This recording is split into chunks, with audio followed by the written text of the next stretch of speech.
Hello and welcome to Hidden Gems. Hidden Gems is where we show you features of the product that may not be obvious, but may be extremely useful to you. My name is Arden Thomas. I'm the Syncom Smalltalk Product Manager. Today's hidden gem is called the Rewrite Tool.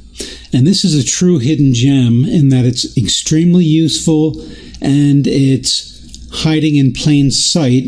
You may not know about it, you may not have used it, but it's probably right in front of you all the time when you're developing using any of the Syncom Smalltalk products.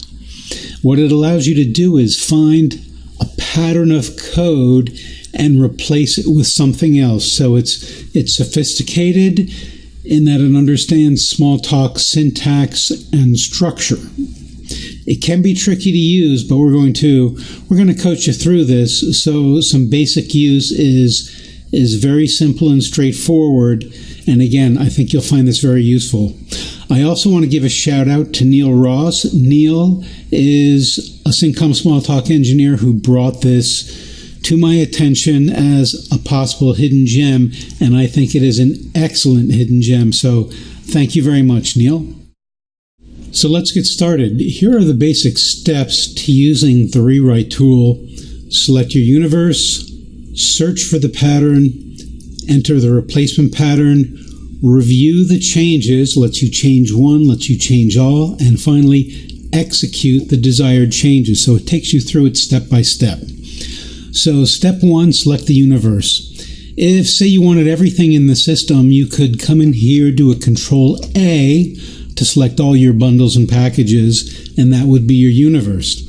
We're going to narrow that down to just my test package, which has one class called test model. Test model has an instance variable called dictionary, and a model app method, which looks like this. We can say, okay, return a model at this key, and if you don't find something, put an ordered collection new at that key. So we're going to use that as a pattern that we're going to replace. What we're going to do is, instead of at if absent, we're going to use an improvement of this called at if absent put. Okay. So second thing is to search for the pattern. Here's the Rewrite tool right here. Like I said, hiding in plain sight. You may not have known this was here or have used it.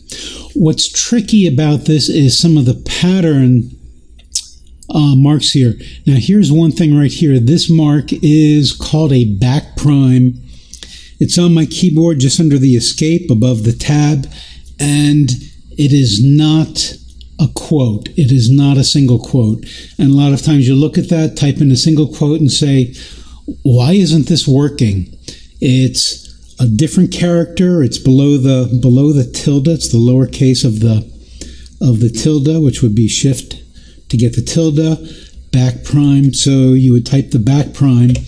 What I want to do is find a dictionary. I'm just going to, and this you can type in anything. You can type in foo. I'm going to call it my dictionary because that's what I'm actually looking for. And you saw the method that we had was at colon. And then I'm going to look for something. I'm going to look for a key. I'm going to call that my key. Now, when I use the back prime, that means it's a variable. So in this case, it's a variable. It's an instance variable, variable in test model. So we hope to find that. If absent colon, and it has a block. And in my block, I say, okay, my dictionary. If it doesn't find it, my dictionary, copy, paste, at colon, back prime, my key, put colon, and I'll have back prime. I'll have a list of things. And I'll call that a value.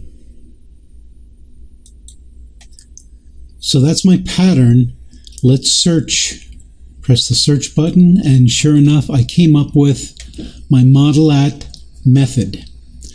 Now,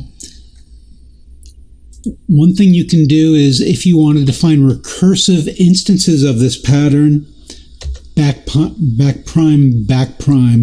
will find that for you. But again, this will work to find our pattern right here. Now, what do we want to replace it with? And I'm going to copy that in right here. We basically want to have the same thing, the same effect, but with simpler code. Instead of at if absent, do this. At if absent put, which puts that expression into the dictionary at that key. So if I again click on the search, I find this.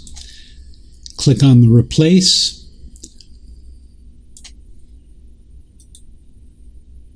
Okay, and that gave me an error. What I had was one of my backprimes, just like I warned, was a quote, so that didn't work. So again, let's just do the search, and I find something that meets that pattern. If I click on replace, here's what I get. And it shows you, this is really nice, it shows you for every example that it found, it shows you here's what it found, and here's what the transformation will look like. And this is relatively straightforward here, but you can make it fairly complex. Once you have that, you can come up here, you can say execute just this one, or execute, you can often have a whole list of things that it found throughout your system, and execute all of them after you've looked at them, or just go through them one at a time and execute them. So let me go ahead and say execute that. And then let's go back and look at the source. And sure enough, it has changed to that pattern. Now, if you want to read more on this, in the tool guide in your doc directory with your product, you'll find documentation on the code rewrite editor that gives you more information on exactly how to use this. What we did was give a simple, pragmatic example here, so it's not too daunting to get started with, but you can do a whole lot with it. And that's it for today's episode. I hope you got something out of that. If you have any questions, have any suggestions for other future hidden gems, please send them to athomas@syncom.com, CINCOM.com. And until next time, enjoy using Smalltalk.